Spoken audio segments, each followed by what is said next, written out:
अस्सलाम वालेकुम। उम्मीद है कि आप सब लोग खैरियत से होंगे। पंजाब में बारिशों की वजह से आवाम का बड़े पैमाने पे नुकसान हो रहा है, लेकिन मीडिया पर बहस का एंगल क्या है, उस हवाले से कुछ तफसीलात हैं। क्या सदर ट्रंप पाकिस्तान आ रहे हैं या नहीं आ रहे, खैबर पख्तूनख्वा के सेनेट के हवाले से कुछ खबरें, उसके अलावा कुछ मजीद खबरें। कोशिश होगी कि आज के इस व्लॉग के अंदर वो भी आपके साथ शेयर की जाए। गुज़िश्ता रोज इमरान खान साहब से मुलाकात के लिए मैं अडयाला जेल गया था, क्योंकि मेरा नाम लिस्ट पे था। वहां पे मैंने जब पहुंचा उनको बताया कि जनाब मेरा नाम है लिस्ट पे, ये लिस्ट है। उन्होंने एक्नॉलेज भी कर लिया, लेकिन मेरी मुलाकात नहीं हो सकी। काफी सारी तफसीलात मैंने आपके साथ वहां पे शेयर कर दी थी। माजी में भी बहुत सारे लोग जेलों में जाते रहे सियासतदानों से मुलाकातों के लिए, और खुसूसन सहाफियों को तो काफी हद तक एक्सेस मिलता रहा। कल भी मुख्तलिफ जगहों पे मेरी बात हो रही थी, सहाफी बता रहे थे जनाब मैं उससे भी मिलने गया था, मैं उससे भी मिलने गया था। और एक नई चीज जो अब इसमें बहस का एंगल निकाला जा रहा है, ये बड़ा इंपॉर्टेंट पॉइंट है जो आपने नोट करना है, कि अब ये कहा जा रहा है कि जी वो पीटीआई वाले एक जो लिस्ट बनाते हैं उसमें इस सहाफी को वो भेज रहे हैं, उस सहाफी को भेज रहे हैं, हमारे नाम क्यों नहीं ऐड किए जा रहे। पीटीआई को चाहिए कि इस सहाफी का नाम भी ऐड करे, पीटीआई को चाहिए कि उस सहाफी का भी नाम ऐड करे, उनकी उससे भी मुलाकात करवानी चाहिए। लेकिन मेरा पॉइंट ये है कि जनाब मुलाकात तो हुकूमत की मर्जी से होती है, पीटीआई की लिस्ट से थोड़ी होती है।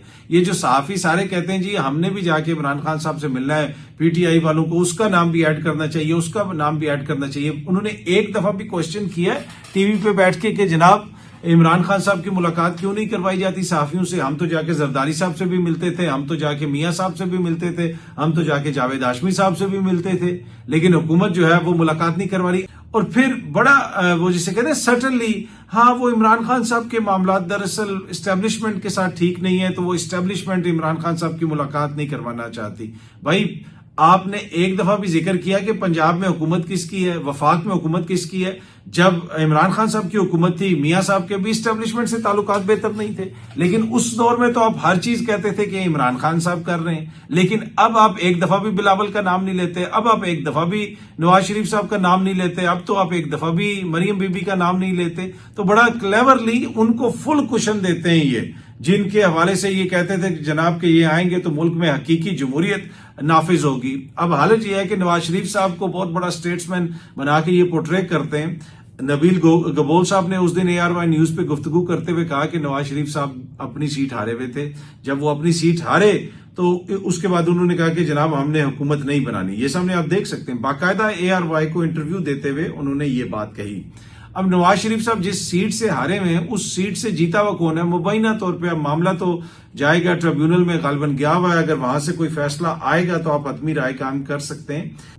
लेकिन अगर ये जो नबील गबोल साहब कहते हैं, पीटीआई वाले कहते हैं, दीगर बहुत सारे लोग जो दावा करते हैं कि नवाज शरीफ साहब अपने हलके से हारे हुए हैं और वहां पे उनके जो फॉर्म 45 हैं, फॉर्म 47 हैं, उनमें काफी ज्यादा मसाइल हैं। मंसूर अली खान साहब ने भी वो हल्का खोला था, वो सारी चीजें आपको दिखाई थी कि कहां पे क्या क्या है, और फिर मीडिया के ऊपर भी वो सब कुछ रिपोर्ट होता रहा। लेकिन इंपॉर्टेंट क्वेश्चन ये है कि वो हारे हुए हैं मियां साहब मुबैना तौर पर, तो वहां से जीता हुआ कौन है? जीती हुई है यास्मीन राशिद साहिबा, और यास्मीन राशिद साहिबा को जमानत नहीं मिलती है। यास्मीन राशिद साहिबा जो है वो जेल में है और वो कैंसर सर्वाइवर हैं, कभी उनकी तबीयत खराब हो जाती है। आपने देखा कि एक दफा भी मियां साहब ने उसके ऊपर कोई बात की हो?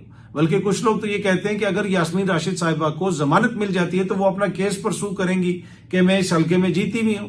तो शायद इस वजह से कि लोगों की ख्वाहिश होगी, हुकूमत की ख्वाहिश होगी कि यास्मीन राशिद साहिबा बाहर ना निकलें, लेकिन इसके ऊपर कोई ज्यादा बात नहीं करता। पर एनीवे, जिस तरह मैंने पहले भी अर्ज किया कि मैं अडयाला जेल गया हुआ था, मुलाकात तो नहीं हो सकी। वहां पे कुछ इंटरेस्टिंग कैरेक्टर से, वो एक बच्चे से मुलाकात हुई, वो ये कहता है कि जी मैं हर हफ्ते ही यहाँ पे आता हूँ और मेरी ख्वाहिश है कि मेरी इमरान खान साहब से मुलाकात हो। एक फाखर नशाद साहब से भी मेरी वहां पे, घुमन साहब से भी मुलाकात हुई, उनका भी मैंने इंटरव्यू किया और सबके मैंने इंटरव्यू किया। अच्छा, फिर मुझे बहुत सारे लोगों ने स्क्रीनशॉट्स भेजी, ट्विटर की ट्वीट्स की, जिसमें नून लीग से वाबस्ता सोशल मीडिया के अकाउंट्स और दीगर लोग वो मेरी तस्वीर शेयर कर रहे हैं, वीडियो शेयर कर रहे हैं कि वो फाखिर नशाद साहब जो MP के गालिबन कैंडिडेट थे समड़ियाल से, कि मैं उनके साथ खड़ा हूं और मैंने छतरी उठाई हुई है और वो कह रहे हैं ये देखो कितना ये गुलाम है। भाई वो तो व्लॉग में अपना बना रहा था, उस बच्चे के साथ बनाया, जिसके साथ भी बनाया, मेरी छतरी थी, वो तो मैंने खुद ही उठानी हुई थी। और वैसे मुझे जो जब मैं उनके साथ था तो उन्होंने पोलाइटली 2 दफा कहा कि जनाब मैं ये छतरी पकड़ लेता हूं, बल्कि ये आप वीडियो भी देख लें इसलिए कि इनकी तसल्ली हो जाए, जो बहुत सारे लोग जो है इस पे बात कर रहे हैं। सर मैं पकड़ लूं, सर मैं पकड़ लूं। नहीं नहीं देखो मुझे पकड़ा और नहीं कोई मसला नहीं। सर मैं पकड़ लूंगा सर मैं पकड़ लूंगा नहीं मुझे पकड़ा और नहीं कोई मसला नहीं। जी। तो बार मैंने कहा नहीं जी, मेरी छतरी आप क्यों पकड़े? तो इसमें तो पोलाइटनेस होती है, अगर आपने छतरी किसी के सर पे कर दी या अपने सर पे कर दी, बारिश हो रही है लेकिन और कुछ नहीं मिला इन्होंने और किसी चीज पे नहीं, तो मुझे काफी सारे जो है कई दर्जन स्क्रीनशॉट्स मुख्तलिफ लोग भेज रहे थे कि ये क्या है वो क्या है। भाई इसमें क्या है, मतलब कल उधर कोई और खड़ा होगा, कोई भी बंदा खड़ा होकर मेरे पास छतरी है तो मेरी तो कोशिश होगी कि मैं उसको भी कवर करूं। एंड ऑफ द डे तो मैंने अपने माइक को भी कवर करना था क्योंकि बारिश हो रही थी, वहां पे जो सूरत हाल थी वो आपके सामने थी। लेकिन ये जो स्टेट्समैनशिप और ये जो जमहूरियत की बात करते हैं जो लोग, अब एक और खबर आ रही है। ये खबर इसमें अगेन पोर्ट्रे किया जा रहा है, टीवी पे बैठ के पोर्ट्रे किया जा रहा है। देखें शहबाज शरीफ साहब कितने बड़े स्टेट्समैन हैं, ये लोग कितने बड़े जमहूरी लोग हैं। ये सामने आप खबर देखें। खबर क्या है जनाब कि खैबर पख्तूनख्वा में जो टॉस से एक सीट दी जानी थी, JUIF और नून लीग में टॉस होना था किस चीज के ऊपर, मखसूस सीट के ऊपर। वो सीटें जिनके इनको वोट ही नहीं पड़े, वो सीटें जो इनके बीच में बांटी जा रही हैं, उसमें से एक जो मखसूस सीट थी उसके ऊपर टॉस होना था। इलेक्शन कमीशन ने कहा जी हम टॉस करेंगे नून लीग में और JUIF में। अब सीटें इमरान खान की, वोट पड़ा PTI को, लेकिन टॉस इनके बीच में होगा, सीटें इनके बीच में बांटी जा रही हैं। तो उसके ऊपर खबर ये आ रही है कि KP असेंबली अकलीती नशिस्त पर नून लीग और JUI में टॉस की जगह अफाम तफहीम से फैसला हो गया, यानी उनका आपस में मामला तय हो गया। और कल टीवी पे बैठ के कहा जा रहा था कि देखें जनाब ये कितना उनका ग्रेट है, कितना बड़ा पन है शहबाज शरीफ का, ये स्टेट्समैनशिप है। और नून लीग एक कदम पीछे हट गई। नून लीग ने कहा जी कोई ऐसा मसला नहीं है, आप ये सीट इनको दे दें, हम टॉस नहीं करते। और भाई ये सीटें वो घर से लेके आए थे, ये कौन सी स्टेट्समैनशिप है, ये कौन सी जमहूरियत है कि वोट आपको पड़ा ही नहीं, ना ये सीट आपकी है, ये आपस में आप बांट रहे हैं, माले गनीमत है। स्टेट्समैनशिप तो तब होता है कि मियां साहब कहते हैं कि यार ये तो वोट ही नहीं हमें पड़ा, ये कैसे मखसूस नशिस्तें हम आपस में बांट रहे हैं। लेकिन इसको भी बताया जा रहा है कि देखें जनाब ये कितने जमहूरियत पसंद लोग हैं, ये कैसे अफाम तफहीम से काम करते हैं। इससे आप अंदाजा लगा लें कि क्या सूरत हाल है यहां पे बहस की। अच्छा, बहस की जब आप बात की जाए, कल से आपको पता है पंजाब में काफी ज्यादा बारिशें हो रही हैं। हम भी जब पटियाला जा रहे थे रास्ते में मुख्तलिफ जगहों पे पानी खड़ा था, लोग डूबे हुए थे, यानी गाड़ियां वगैरह फंसी हुई थी लोगों की पिंडी के अंदर। आपने बहुत सारी वीडियोस देखी होंगी। अब यकीनन बहुत ज्यादा बारिश हुई है और उस बारिश की वजह से नुकसान हुआ है, लेकिन मैं देख रहा था कि मीडिया पे बहस हो रही, क्लाइमेट चेंज हो गया, अब इसका मुस्तकबिल में क्या होगा।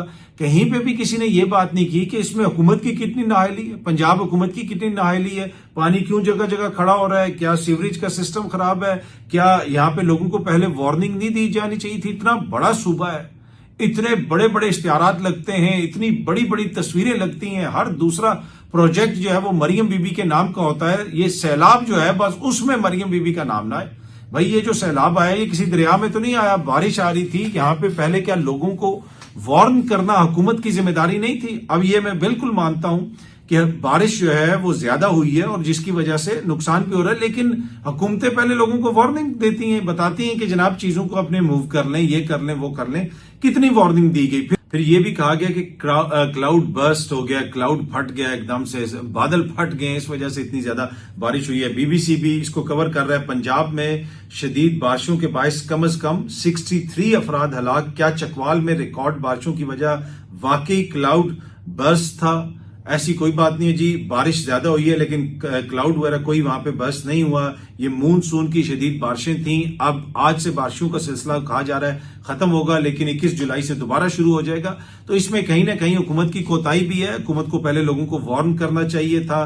फिर ओवर द ईयर जो हुकूमतों की कोताहियां हैं कि जनाब यहाँ पे भी हाउसिंग सोसाइटियां बन गई, नालों के ऊपर ये बन गया, मुख्तलिफ जगहों के ऊपर तजाविजात बनी हुई हैं। स्वात में एक बड़ा अनफॉर्चुनेट हादसा पेश आया था, सानिया पेश आया, हमने देखा वहां पे जो कुछ हुआ। वहां पे भी पता चला कि जी दरिया के ऊपर लोगों ने काट के कोई वहां पे तजाविजात वगैरह बनाई हुई है। और यही हालत पंजाब में जगह जगह है। जितने बुरे तरीके से ये पानी खड़ा हुआ है, इसकी बुनियादी वजह यह है कि पंजाब में बहुत सारी जगहों पे ऐसी इलीगल कंस्ट्रक्शन है या ऐसी सोसाइटीज की जगह दी गई है कि जो नेचुरल वाटरवेज थे उनमें ब्लॉकेज आई है, पानी वहां पे नहीं जा सका, फिर पानी खड़ा हुआ और बड़े पैमाने पे लोगों को नुकसान हुआ। और इसमें जिस तरह मैंने पहले भी अर्ज किया कि जो बड़े पैमाने पे यानी जो ज्यादा बारिश हुई है उसका भी अमल दखल है, लेकिन हुकूमत का यहाँ पे जो किरदार था वो उस तरह आपको नजर नहीं आ रहा। हुकूमत को पहले लोगों को वार्निंग करनी चाहिए थी। कितना इसमें हुकूमत की कोताही है, क्या इसमें हुकूमत की कोताही की वजह से लोगों का ज्यादा नुकसान हुआ है, इसके ऊपर बहस तो होनी चाहिए, इसको पॉइंट आउट तो करना चाहिए। अगर यही सूरत हाल खैबर पख्तूनख्वा में होती तो मीडिया इसको कैसे रिपोर्ट कर रहा होता। पंजाब के हवाले से तो वो फौरन मौसमियाती तब्दीलियों पे पहुंच गए हैं, माहिरीन को बैठा लिया है और ये हो गया और वो हो गया। लेकिन अगर यही सूरत हाल खैबर पख्तूनख्वा में होती तो इन्होंने किस किस को टीवी पे बैठा के क्या कुछ करना था। पर एनीवे एक नेचुरल ये फिनोमिना है, बारिश ज्यादा हुई है, इसमें हमें भी देखना पड़ेगा, क्लाइमेट चेंज का भी इसमें असर है। और फिर ये जो जिस तरीके से हम कंस्ट्रक्शन कर रहे हैं पूरे मुल्क में, इसका लॉन्ग टर्म हमें बहुत ज्यादा नुकसान होगा। और ये एक मिसाल हमारे सामने है। कल जब हम अडयाला जेल जा रहे थे तो एक नए पुल का इफ्तिताह हुआ है अडयाला जेल के ऊपर। वो कहीं अगर आप अडयाला जेल जाएं तो रास्ते में आता है एक वो फ्लाईओवर, तो उसके ऊपर हम गुजरे तो वो मेरे साथ कुछ और लोग भी थे, तो उन्होंने बताया कि जी ये अभी चंद दिन पहले ही ये फ्लाईओवर का इफ्तिताह हुआ और गालबन शायद मरियम बीबी ने उसका इफ्तिताह किया, आई एम नॉट श्योर। लेकिन मैंने पूछा कितने 45 दिन अभी पूरे तो नहीं हुए। ने कहा नहीं जी अभी 45 दिन पूरे नहीं हुए। मैंने कहा क्योंकि बहुत सारे मंसूबे हम देखते हैं कि बड़े तेजी से बनाए जाते हैं, लेकिन 40-45 दिन बाद पता चलता है कि जमीन बैठ गई, सड़क बैठ गई, पुल बैठ गया। तो उस दिन के अभी 45 दिन पूरे नहीं हुए थे, तो मैंने कहा फिर सेफ है, इसके ऊपर हम जा सकते हैं। पर एनीवे ये तो एक वैसे ही मैंने लाइट हार्टेड बात की। पर हमने देखा कि इस्लामाबाद में कोई जो नई कंस्ट्रक्शन वगैरह हुई है बारिशों की वजह से, वहां पे भी जमीन वगैरह बैठी है, सड़क वगैरह बैठी है। लेकिन जितनी बारिशें हुई हैं, to be honest some time ऐसा हो सकता है। अब इसमें यह भी देखने की जरूरत है कि क्या जो तेजी से मंसूबे मुकम्मल करने का शौक है और गैर मामूली स्पीड का जिक्र किया जाता है, क्या उसका भी इसमें कोई अमल दखल है, कोई कंस्ट्रक्शन मटेरियल ऐसा इस्तेमाल हुआ है, जल्दी में कोई कोताही हुई है, उसको भी देखने की जरूरत है। पर इस तरह की मुतअद्दिद खबरें आपने हालिया दिनों में देखी होंगी जो रिपोर्ट होती है कि जी जो ही बारिश हुई, ये जो नया पुल बना था, ये जो नई रोड बनी थी, वो बैठ गई। अच्छा, ये वीडियो आप सामने देख सकते हैं, माशाल्लाह कितनी खूबसूरत वीडियो है, कैसा जबरदस्त ऑफिस है। और ये वीडियो है जनाब के डीपीओ हाफिजाबाद साहब के ऑफिस की वीडियो। जनाब ये सोशल मीडिया पे किसी ने शेयर की हुई थी। अगर ये वाकई पुलिस के एक डीपीओ का ऑफिस है तो पाकिस्तान जैसा मुल्क जो आईएमएफ से एक डॉलर मांगता है और नाक रगड़ता है, भीख मांगता है पूरी दुनिया के सामने जाके, क्या उसके एक डीपीओ का ऑफिस है ना ऐसा होना चाहिए। फिर ये डीपीओ वगैरह जिन गाड़ियों में घूमते हैं, एसी डीसी बड़े बड़े डाले, फिर दीगर लोग भी किसी भी तरह की याफ्ता मुल्क में आप ये चीजें नहीं देखते। अब हमने बड़े बड़ा कमांडर्स से मुलाकात की है, असिस्टेंट मेट के जो चीफ हैं उनको देखा हुआ है, उनका ऑफिस, इवन मेट्रोपॉलिटन का जो पुलिस चीफ का ऑफिस है, अगर आप उसको देख लें, उनका बजट इतना है कि ये पाकिस्तान की हुकूमत नहीं सोच सकती। अब इसी तरह बीबीसी को देख लें, बीबीसी का इतना बजट है कि उतना हम सोच नहीं सकते। अरबों डॉलर में उनका बजट है, अरबों डॉलर में। हम एक एक डॉलर के लिए दुनिया के आगे जाके तरसते हैं। तो ये हालत आप देखें, ये डीपीओ साहब के ऑफिस की हालत है और फिर इसको इस तरह दिखाया भी जा रहा है। अच्छा, जब एक दफा पाकिस्तान आया, मैं उस वक्त बीबीसी में काम करता था, पीटीवी में चला गया, कंट्रोलर न्यूज, इंग्लिश वाले जो कंट्रोलर न्यूज है उनके ऑफिस में गया। वो ऑफिस इतना बड़ा था, इतना बड़ा ऑफिस था कि उसमें उतनी जगह में बीबीसी के 3 एग्जेक्टिव बैठ जाते हैं। वो एक ही फ्लोर होता है, उसी पे सबके लगी होती है, वो छोटे छोटे टेबल लगे होते हैं और वो सारे बैठे होते हैं। और वो जो एक एग्जेक्टिव है उसका बजट अरबों डॉलर में होता है। मतलब वो इतने बड़े रीजन को वो लोग कवर कर रहे होते हैं दुनिया में। और यहाँ पे पीटीवी, वो पीटीवी जिसमें कई माह तनख्वाही नहीं मिलती, कई माह पेंशन नहीं मिलती, बड़े बड़े मसाइल वहां पे बने हुए, उनके अगर आप जाएं इतने बड़े ऑफिस, ऐसे बड़े बड़े ऑफिस बने हुए। भाई कौन सी दुनिया में हम रह रहे हैं, खाने के लिए हमारे पास रोटी नहीं है, दुनिया भर से हम मांग रहे हैं और इतने बड़े बड़े ऑफिस हम मेंटेन कर रहे हैं, इतनी बड़ी बड़ी गाड़ियां हम मेंटेन कर रहे हैं। कितनी गाड़ियां हैं सरकारी, कितनी गाड़ियां हैं पाकिस्तान के अंदर सरकारी, उन सब सरकारी गाड़ियों में सरकारी पेट्रोल डलता है, वो कहां से आता है, कौन उसके लिए पैसा अदा करता है। तो ये एक जो बिल्डिंग है, ये तो कोई खुदा ना खास्ता इन डीपीओ साहब के हवाले से कोई इनको पर्सनली इनके ऊपर तनकीद करना मकसूद नहीं है, लेकिन ये ओवरऑल हमारा कल्चर है। आप जिधर मर्जी चले जाएं, किसी भी महकमे में चले जाएं, खर्चे हम ऐसे करते हैं कि जैसे कोई बहुत बड़ी हम नवाब रियासत है और पूरी दुनिया को पैसा हम देते हैं। अगर ये इस ऑफिस की बिल्डिंग ही देख लें, ये सारा ये दफ्तर देख लें IMF वाले, तो वो कहेंगे कि वर्ल्ड बैंक और IMF को हम यहीं पे शिफ्ट कर रहे हैं। वो इनसे पैसे मांग लेंगे पाकिस्तानियों से कि भाई हमें दो, ऐसे ऑफिसेज तो हमारे भी नहीं है। मैं आपको गारंटी देता हूं, जिम्मेदारी से कहता हूं, IMF के किसी एग्जेक्टिव का ऑफिस भी ऐसा नहीं होगा। बड़ी जिम्मेदारी से आपको बता रहा हूं, वो सोच नहीं सकते कि वो ऐसा ऑफिस बनवा सकेंगे, IMF का कोई एग्जेक्टिव भी। लेकिन हम यहां पे जनाब आप देखें, हम बनवा सकते हैं। कौन होता है IMF पूछने वाला या कोई और पूछने वाला? अच्छा, एक तरफ बलोचिस्तान में आए रोज दहशतगर्दी के वाकयात हो रहे हैं, वहां पे जो सूरत हाल है वो हमारे सामने है, लेकिन हालिया दिनों में कुछ चीजें काफी ज्यादा वायरल हुई कि एक तरफ बलोचिस्तान में बच्चे स्कूल में पढ़ रहे हैं, जमीन पे बैठे हुए हैं, दूसरी तरफ सरफराज बुगटी साहब अपने बच्चों के साथ लंदन में फिर रहे हैं। अब ये उनका राइट है, उनके बच्चे वो जरूर जाएं, लेकिन सोशल मीडिया पे ऐसी चीजें शेयर करने की आपको क्या जरूरत है जब आपके सूबे के अंदर ये हालत है। फिर वो उधर से ऐसी भी आई कि कोई वो बलोची में गाना भी गा रहे हैं और लंदन में या बरतानिया में किसी और जगह पे वो गाड़ी भी कोई चलाते हुए जा रहे हैं, और वो भी वीडियो काफी ज्यादा वायरल हुई। और उसके ऊपर बहुत सारे लोग ये तस्वीर है इसके ऊपर कह रहे हैं जी ये दो कौमी नजरिया है, कि कौम तो ये एक है, लेकिन एक अशराफिया का पाकिस्तान है और एक ये जो है आम पाकिस्तानियों का पाकिस्तान है।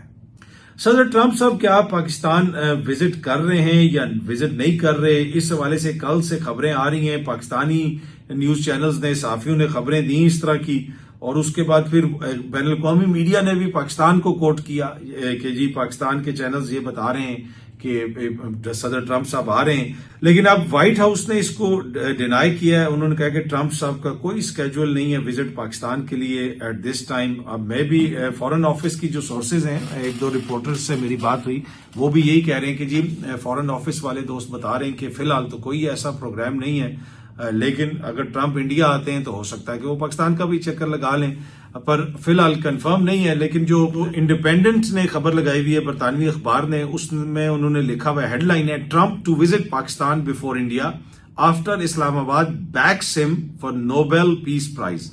वो ये कह रहे हैं कि पाकिस्तान ने उनको नोबेल पीस प्राइज के लिए नामजद किया है, तो इस वजह से हो सकता है कि वो पाकिस्तान का चक्कर लगा के जाएं इंडिया। लेकिन इस खबर के अंदर भी उन्होंने पाकिस्तानी मीडिया को कोट किया हुआ है। पाकिस्तानी मीडिया ने तो अपनी खबर पे माजरत कर ली और डिनाई कर लिया है। अब देखते हैं कि ट्रंप आते हैं या नहीं आते, वो अब कितना उन्होंने संजीदगी से नोबेल पीस प्राइज वो लेना चाहते हैं, और शायद हो सकता है कि वो यहाँ पे आए और कोई सी तकरीब का इनेकाद किया जाए। अब वो वाला नोबेल पीस प्राइज तो मिलेगा नहीं ट्रंप साहब को, मेरे ख्याल में यहीं पे हमें उनको कोई दे देना चाहिए, ताकि उनकी भी एक तरह से दिलजोई हो जाएगी। जो इम्पोर्टेंट किरदार उन्होंने माशाल्लाह इसराइल और के साथ मिलकर गजा में अदा किया है, वो पूरी दुनिया के सामने है। और दो ही ममालिक हैं जिन्होंने इनको नामजद किया है, एक वो हैं और एक हम हैं। तो अब देखते हैं जनाब कि ट्रंप साहब पाकिस्तान आते हैं या नहीं। वैसे गालिबन 2006 से कोई अमेरिकन प्रेसिडेंट पाकिस्तान नहीं आया।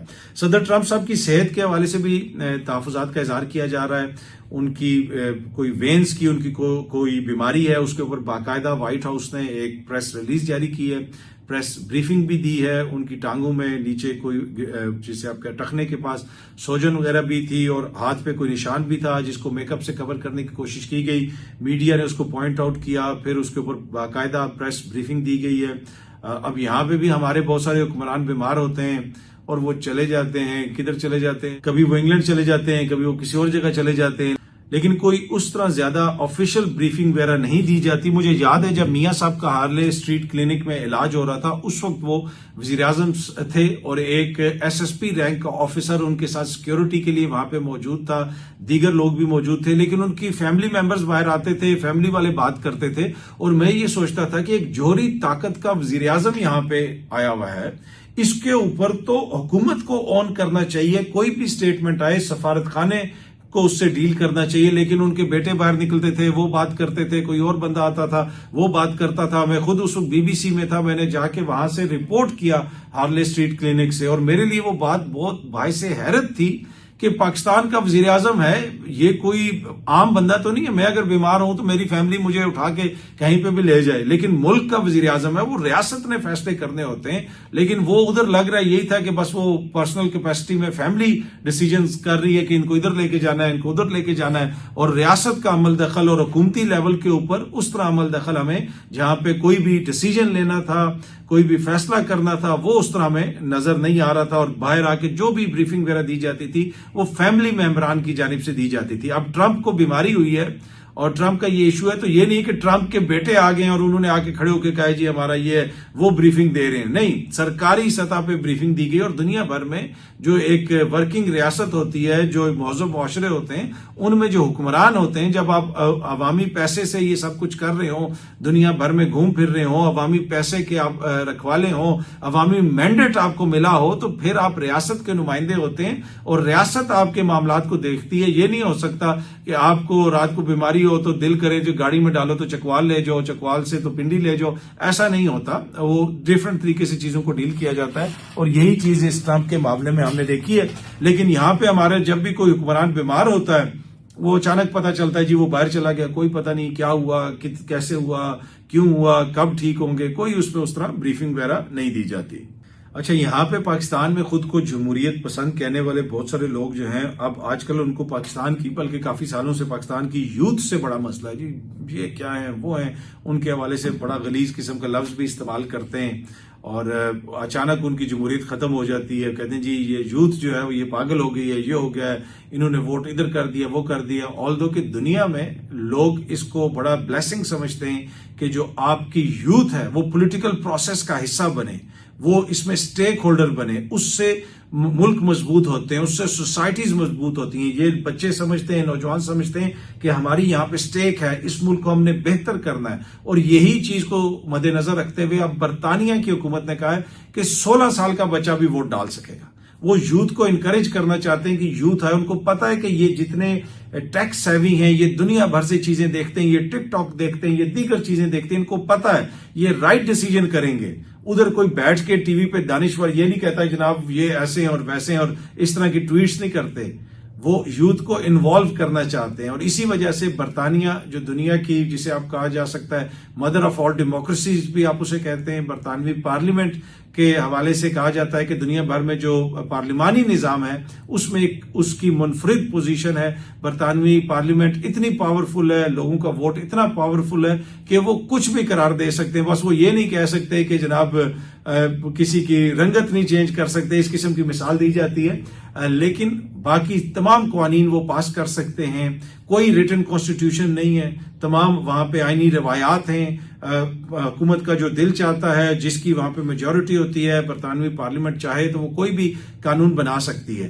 तो उस मुल्क में भी वो कह रहे हैं कि 16 साल का बच्चा भी वोट डाले, 16 साल का बच्चा भी वोट डाले। वो यूथ को इनकरेज करना चाहते हैं। और यहाँ पे हमारे जमहूरियत पसंद जो हैं, उनको यूथ हजम ही नहीं हो रही। वो ये कहते हैं जी ये पागल हो गए, ये बहक गए, क्योंकि वो हमारी ख्वाहिशात के मुताबिक वोट नहीं डालते, तो लिहाजा जनाब वो नापुख्ता जहन है, वो बहक गए हैं, वो कल्ट है, वो ये है, वो है। लेकिन हकायक जो है वो उसके बिल्कुल मुनाफी हैं। तो भाई ये कल्ट वाली बात नहीं होती। अब बात ये होती है कि लोग जिसको ठीक समझते हैं लोग उसको वोट देते हैं। और यूथ को इनकरेज करना और यूथ का पॉलिटिकल प्रोसेस का हिस्सा बनना, ये तो ब्लेसिंग है किसी भी मुल्क के लिए। और इसी वजह से आप देखते हैं कि मगरिब में इस चीज को इनकरेज किया जाता है। बहुत जल्दी आप सब दोस्तों से दोबारा मुलाकात होगी। Thank you very much.